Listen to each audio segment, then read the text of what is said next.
is probably best known for his theory on psychoanalysis. If you ever heard of the Oedipus complex, or the id, ego, and superego, you have Freud to thank for that. Freud wasn't just a psychologist though. His views also extended into other fields, like philosophy and religion. Freud was born in a Jewish family during a time of rampant anti-Semitism among Roman Catholics. He was proud of being a Jew, but disliked religious practices, either Jewish or Catholic. When he got married, he only subjected himself to a Jewish wedding so that the marriage could be considered valid in Austria. For most of his life, Freud was a non-believer, so much so that he forced his religious wife to abandon her beliefs. Freud describes religion as an illusion created by humans as a form of wish fulfillment, or a construct of men's ideals projected onto the world. Religious beliefs satisfy the unconscious needs of an individual. The universe is empty and hostile, so there is a need for man to project his wishes onto it in order to cope. He viewed religion as a form of neurosis, which are unconscious desires manifested into physical conditions or disorders. He argued that neurotic behaviors, such as obsessive-compulsive actions, shared similarities with religious ones. Both stem from an inner feeling of disorder and anxiety, and are concerned with purity, guilt, and repetition. Religion is an illusion on two levels, the individual and the societal. The individual level looks at neurosis as an individual religiosity. The societal looks at religion as a universal obsessional neurosis. He claims this neurosis began when people first started assigning traits like holiness to things they considered taboo. They used this in reference to things they considered beyond human understanding. Religious rituals are therefore just obsessive, neurotic behaviors that set people apart from each other. Rituals are meant to satisfy the wishes of everyone in the community, and these collective rituals let people feel included in society. Freud further claims that God is the representation of the ideal father figure, out of some childhood desire for someone who protects, loves, and provides.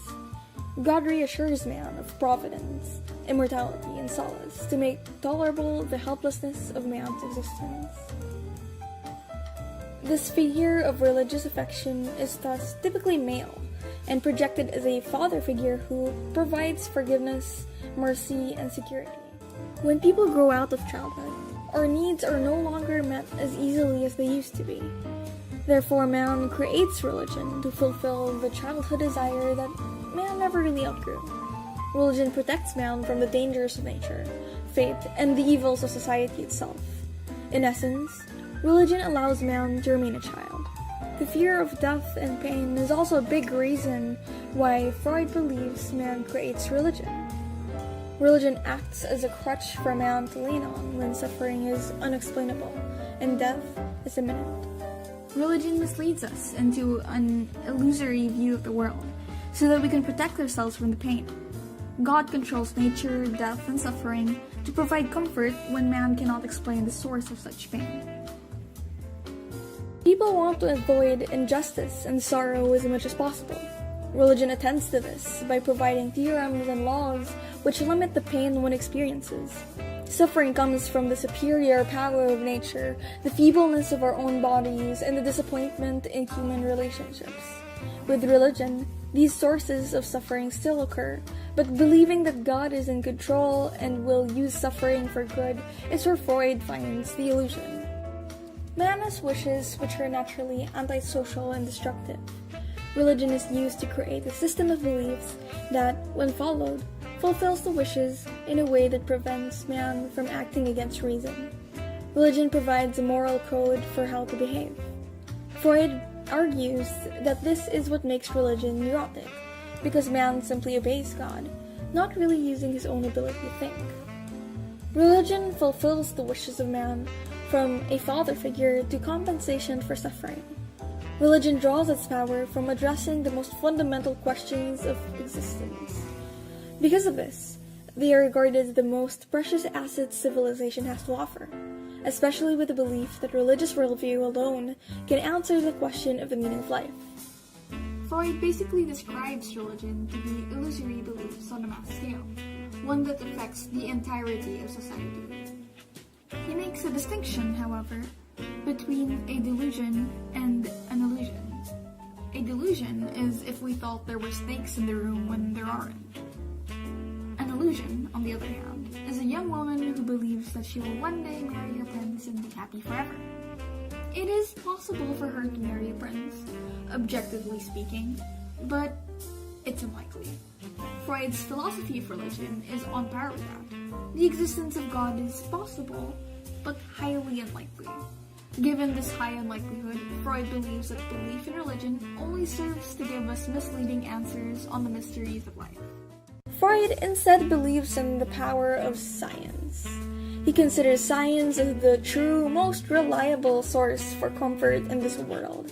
As we gain more scientific knowledge, we outgrow our need for religion and our belief in it. Only science can prove and answer the questions religion seeks to answer. In the end, Freud says that religion causes more harm than good due to the illusion it creates and promotes. Freud's views on religion, however, have been criticized over the years. Freud's close friend, Oscar Pfister, a theologian, called his analogies too subjective, saying that our difference derives chiefly from the fact that you grew up in proximity to pathological forms of religion and regard these as religion, while I had the good fortune of being able to turn to a free form of religion, which to you seems to be an emptying of Christianity of its content, while I regard it as the core and substance of evangelism. Therefore, what Freud regards as religion is not really the heart of what religion actually is. Freud fails to consider how his own unconscious motivators affect his opinion of religion. His negative experiences with religion clouded his judgment of it, leading to an oversimplified understanding of religious practices. Rather than even considering the question of how religion can deepen our understanding of the world, Freud immediately jumps to the conclusion of religion being a form of wish fulfillment. Volnige, another theologian, argues that religion does not have to be viewed as a crutch man leans on when he is trying to endure life's struggles. Much of Freud's critiques on religion are on culture rather than religion itself.